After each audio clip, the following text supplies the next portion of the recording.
have elections. The elections were completely fake.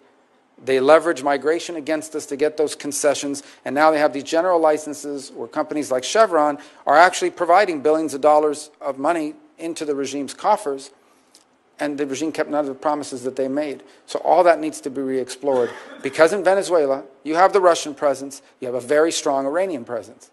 The Iranians, in fact, are exploring, or in fact are beginning to build drone factories for the manufacture of Iranian drones in our own hemisphere. Not to mention the long practice of the Venezuelan regime of providing real but illegitimate passports to operatives for Hezbollah in our own hemisphere. And lastly, and I leave it lastly to... So Marco Rubio has done his best to push Trump into some sort of kinetic escalation with Maduro and Venezuela.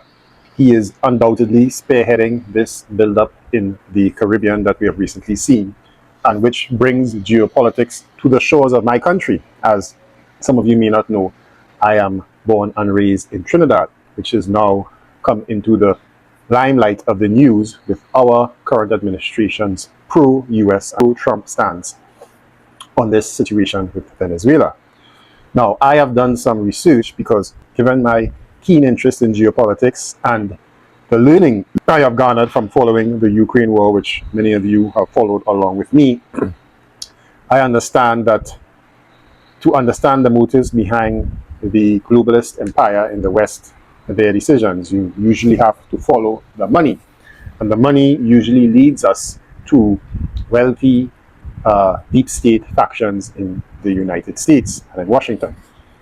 President Putin, who of course you know I hold in high esteem, has said in an interview that he has been through many US presidents who all come with their great ideals until the men in the black suits and the briefcases sit them down and tell them how things are done. Понимаете, я уже общался и с одним президентом США, и с другим, и с третьим.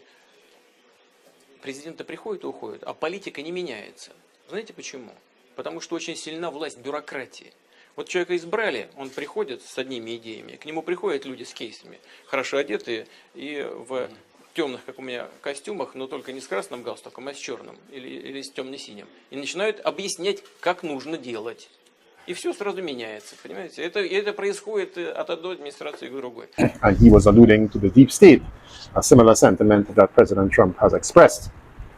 Now, we all know that President Trump campaigned in the 2024 US elections to end all wars, that he would be the president of peace.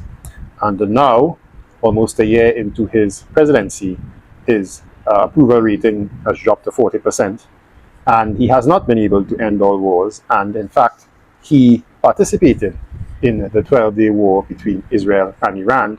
And now we are seeing this build up in the Caribbean. So many of you are asking, including me, because I supported Trump, was the whole election campaign a ruse? Or is it that he has now become hamstrung? Is he become a puppet of these same deep state factions? Well, I'm going to try to answer a bit of that question today, but I'm going to focus more on Mr. Marco Rubio, because he has been one of the most vociferous pro-Zionist, pro-Israel politicians in the Trump administration.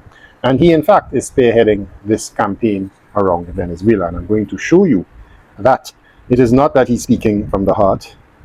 It is not that there's any truth in a lot of his statements, but it is that he is funded by these deep state factions, particularly military-industrial complex, and perhaps one of the most powerful ones, the Jewish lobby, and they all play a significant role in this build-up towards Venezuela. And I will say, I don't think this build-up in Venezuela, this build-up in the Caribbean is just for Maduro and Venezuela alone. I think it is for the entire Western Hemisphere, the implementation of the Monroe Doctrine, along with Jewish lobby influences that nobody else has spoken about, but which upon I will touch on in this video. So let's get into some articles. So you know I'm a fan of independent media. I have little trust in the mainstream media, particularly from the West. And this channel purports to be independent or alternative media as well. You know, I designed my logo, alternative media. This shirt is a bit washed out, but I have this logo on other jerseys in the merch store. There's a link to that in the comment section as well as the description of this video. And if you like my work and want to support me, feel free to join the channel membership, where you'll get exclusive long-form analysis, mostly about the Ukraine war, but also the Israel war, and now the Venezuela war, and a lot of combat footage coming out of the front lines in Ukraine. And of course, feel free to give your donations via Super Thanks, or if you want externally, I have a PayPal link as well. So the first article is from a media outlet called the Fair Observer, and I like their little tagline here. It says independence, diversity, and debate. Listen to the title. This was in November 20th, 2024. 8 reasons Marco Rubio would be a disastrous Secretary of State. Donald Trump made a dangerous choice selecting Marco Rubio for U.S. Secretary of State.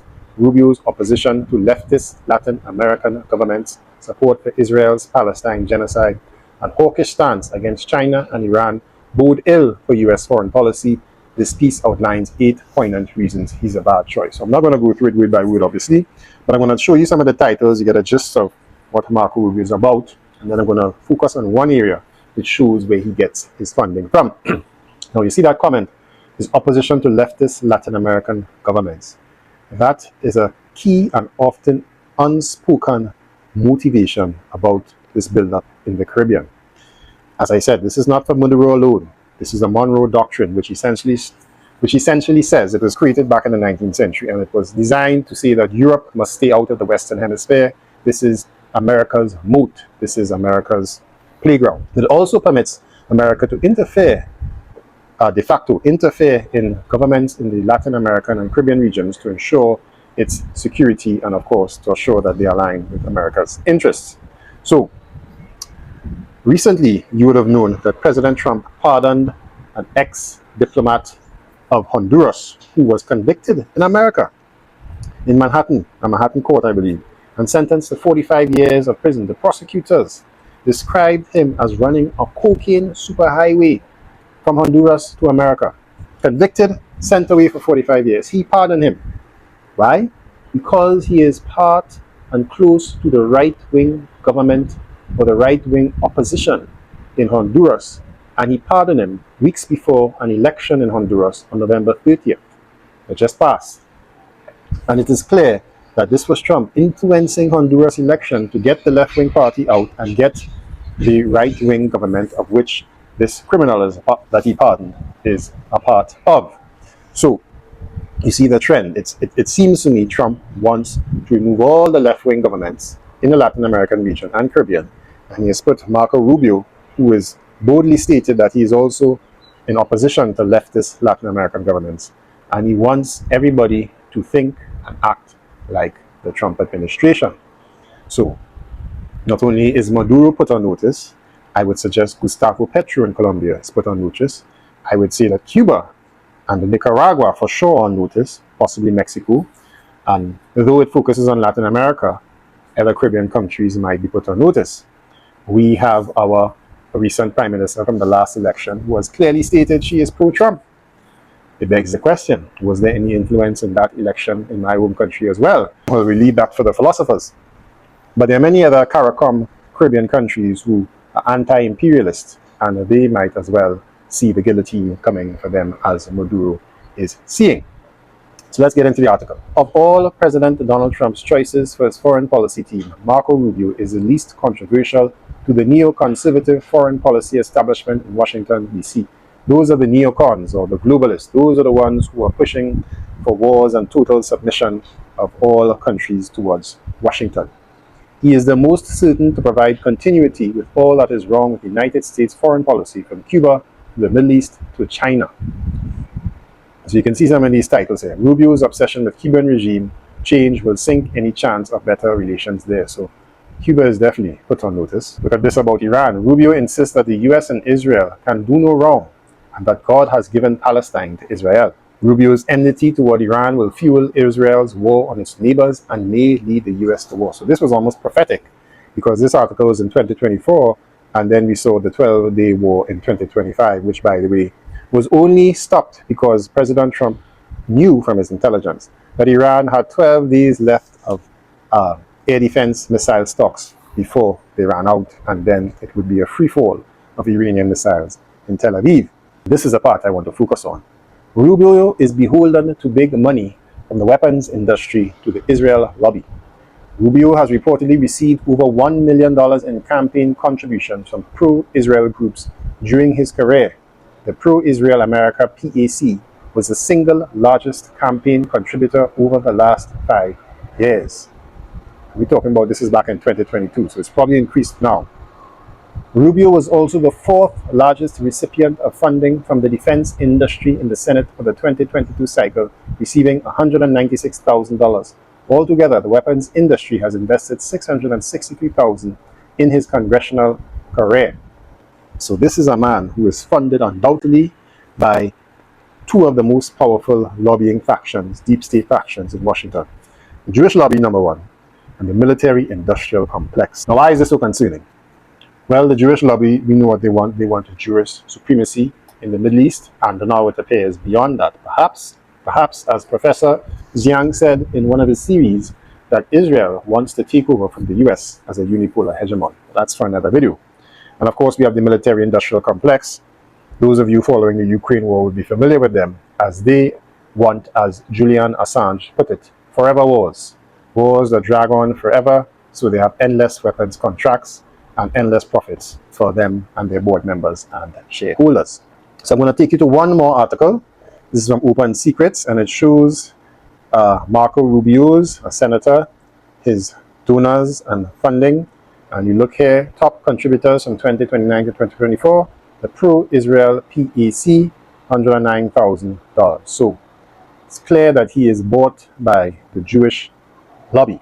Now, as to the military-industrial complex, it is not just me and President Putin and others who are very wary of its influence over politicians in Washington.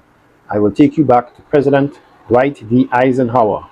And this is his speech, his farewell address in 1961. And he warned against the establishment of a military-industrial complex. So I'm just going to go through a important part here. He says the conjunction of an immense military establishment and a large arms industry is new in the American experience.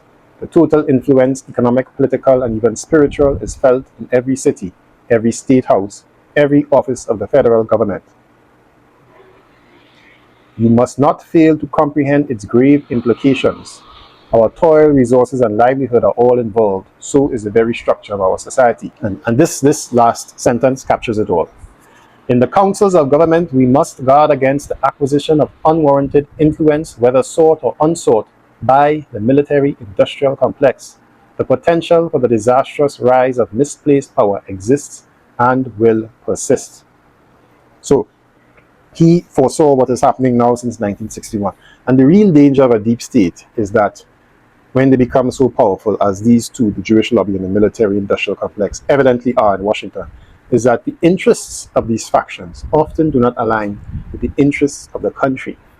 A forever war is in the interests of weapons contractors, but is not in the interest of the American people. Jewish supremacy, what is happening in Gaza, what is likely to happen in the Middle East, and so on, is beneficial to the Jewish lobby and to Israel, but not necessarily beneficial to the United States. In fact, it has turned the United States into a pariah across the world. So in other words, the real enemy for Washington in the West is not Russia or China or Iran. The real enemy is within. The corruption, the deep state factions who have too much power over the government's and politicians' choices and using taxpayers' monies for their own ambitions and benefit. So let's tie it back to Venezuela. So my theory in Venezuela, because it has confused me as to why Trump would pick now to do this when he is unable to end the war in Ukraine. And in fact, it is turning into a disaster for America and Ukraine as the front lines are collapsing, as I've reported on, the seizure of Pokrovsk, the encircled the troops in Leningrad, etc. He was unsuccessful in his regime change attempt in Iran, and in fact, as I said, they desperately needed a ceasefire to prevent total disruption and possible nuclear war because Israel has nuclear weapons and there's a madman in charge by the name of Netanyahu, and there's no doubt it is uncertain as to what he would do if defeat is facing him. So they lost those two wars. The empire is cracking at its seams in the Middle East and Europe. So he wants to come in Caribbean and establish his dominance. And he also needs a win politically. He needs to show a show of force. He needs to show strength because outside of the insulated Western media, the world sees Trump and America as in decline and weak. So I understand why he'd want to do it, but to choose now, when you haven't yet settled the Ukraine war, or we are waiting on Israel's response in Iran, would seem a bit, let's say, not thought out. But again, there's always some other motive going on here. So I pay no credence to the theory that this is about drugs. I've made very much TikTok videos showing that the top cocaine producers in South America are Colombia, #1, Bolivia, and Peru, #2 and 3. Venezuela is negligible in cocaine production. The #1 transshipment point is Ecuador. And most of the drugs from South America to North America are shipped across the Pacific Ocean. The Caribbean Ocean is negligible in terms of its contribution to America. Most of that goes to Europe and elsewhere, but it's still minor. So the idea that you are combating drugs by targeting Maduro is a casus belli. That is the equivalent of the WMD narrative in Iraq. The Cartel de los Sols, or the Cartel of the Suns, is another fictitious invention. I did a video about that on another channel, but essentially it was derived from a patch that was worn on one or two corrupt generals in Venezuela that had a sun patch, and the CIA took that name and branded them Cartel of the Suns and tied them to the Maduro administration. It's all been proven or disproven and debunked. And in any event, that is not how cartels name themselves. You know, there's the Medellin cartel from Medellin in Colombia. There's the Sinaloa cartel from Mexico. They name the cartels from the region they are. They don't name a cartel of the Suns. It's preposterous. Many have also thought that this might be about oil, but of course the rebuttal is, well, Venezuela's crude is heavy, it is sour, and even though it might be cheap to extract, it is expensive to distill it and refine it into the sweet crude that is more useful. And yes, America has appropriate refineries on the Gulf Coast, but it's still far more expensive.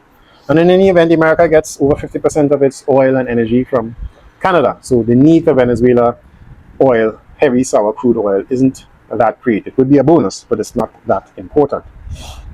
And then you have to consider the fact that President Maduro offered Trump stakes in his oil, his national oil industries, and offered to step down in 3 years. And Trump refused it. So it begs the question, how important is oil?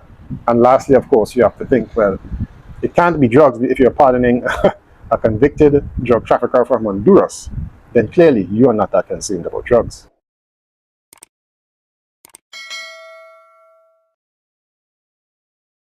So let's take drugs and oil out of the equation. The most logical motivation I had always thought was that Venezuela is becoming too close to Russia, China, and Iran. In fact, it was largely due to Iran and China that Maduro was able to survive the very severe sanctions in 2015 and 2017. There's a video clip of Iran sending oil tankers across the ocean to Venezuela, escorted by Venezuelan aircraft to help them when their oil production had plummeted. And of course, China's influence and Russia's influence, Russia's ammunition factories in Venezuela, Iran has drone factories, and probably a lot more infrastructure we don't know. So those countries have significantly helped Maduro survive and pulled Venezuela out of the depths of despair that they were in. And being a Trinidadian, I can tell you the influx of refugees from Venezuela had increased the last 5 years because of the dire economic situation they were in Venezuela. So that's recovered to an extent, but obviously it's not fully recovered. So Maduro sees them as staunch allies, and I can see that President Trump thinks they're becoming too close. It is too dangerous, especially in a world like this, where these countries, Russia, China, and Iran, outclass the West in their missile technology. Hypersonic missiles has not been used by Western countries as yet. Even though they claim they have developed the technology, we haven't seen it. I suspect they do not have it. And of course, as Venezuela becomes closer to these countries, the threat that you might see hypersonic missiles in Venezuela pointed at America would be the reverse of the Ukraine and NATO escalation that Putin and Russia experienced. So Trump has decided to apply the Monroe Doctrine. No Latin American or Caribbean country must be aligned with its geopolitical enemies, etc. But now, this year, there's evidence of an ulterior motive that I don't fully understand yet, but it is important to point out, and it has to deal with the Jewish lobby, its influence over Marco Rubio and the Isaac Accords that many of you may not have heard of. It was an initiative started in 2025 And it started firstly with none other than the Zionist Javier Milei, the current president or prime minister of Argentina. So let's take you to this article. I haven't seen it in the West, but this is in Jerusalem Post, Israeli article. Milei announces launch of Isaac Accords in meeting with Israel's foreign minister. The Isaac Accords, a new initiative aimed at strengthening political, economic, and cultural cooperation between Israel and Latin America. The announcement came during a meeting in Buenos Aires between President Javier Milei and Israeli Foreign Minister Gideon Saar, who is on a regional tour to consolidate diplomatic ties. So it's quite similar to the Abraham Accords, which is supposed to normalize relations between Israel and the pro-American Islamist or Arab countries in the Middle East, the Sunni Muslim countries, Saudi Arabia, Qatar, UAE, as opposed to Iran, which is a Shia Muslim country, which staunchly resisted America and Israel imperialism. The Isaac Accords, inspired by the Abraham Accords but tailored to the Latin American context, aim to expand cooperation in innovation, security, commerce, and cultural exchange. And you can see here, Argentine officials said the first phase of the Accords will focus on Uruguay, Panama, and Costa Rica, where possible joint projects in technology, security, and economic development are already under review. This part I want to read because this ties it in to what's happening in Venezuela. The meeting also covered Argentina's plan to relocate its embassy to Jerusalem. That's an important statement because I heard those exact words not too long ago. And guess who they came from? None other than the leader of the opposition, the person the Trump administration is putting forward to replace Maduro, the person who they incorrectly, I would say, give the Nobel Peace Prize towards, Miss Maria Corina Machado.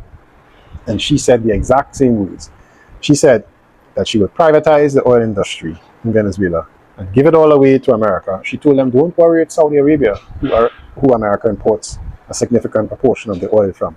Come here, we will privatize it, we will give you access to it. And then she said, we will move the Israeli embassy to Jerusalem. Maria Corina Machado, gracias. Thank you so much for this interview. Thank you, and we'll stay in touch. And I promise we one day will have a close relationship between Venezuela and Israel. And I believe, and I can announce this, that our government will move our Israeli embassy to Jerusalem. That will be part of our support to the state of Israel. Wow, in God's will. Thank you so much. The exact same thing Javier Milei has said. So, it is clear, well, I would think it is clear that the Isaac Accords has a lot to do with what is happening in the Caribbean. To what extent, I am not sure, but as Professor Jiang thinks, Israel is positioning to become the unipolar world, and it is stretching its influence to the Latin American and Caribbean regions. How will that affect us going forward? We will see. But it is a clear warning sign of things to come. If Trump has recognized that the American empire is dying, he cannot maintain influence in the Middle East and in Europe and the Pacific region, he's going to focus on the Western Hemisphere, and therefore all of us are now will have to be vassals, I think, of America and maybe even Israel. That is what is being suggested here. And therefore, this build-up in the Caribbean isn't just Maduro. It is going to be here probably for a while until Trump and the Jewish lobby gets what it wants, which is pro-Trump, pro-Israeli governments in the Western Hemisphere. That's my take on it. If you like this content, you want to see more Venezuela content, as I said, I live close by in Trinidad, let me know. I will do some more videos on this as the Ukraine war slowly starts to fade into the background of importance as these peace deals are on the table and as Russia is blasting through Ukraine's defenses.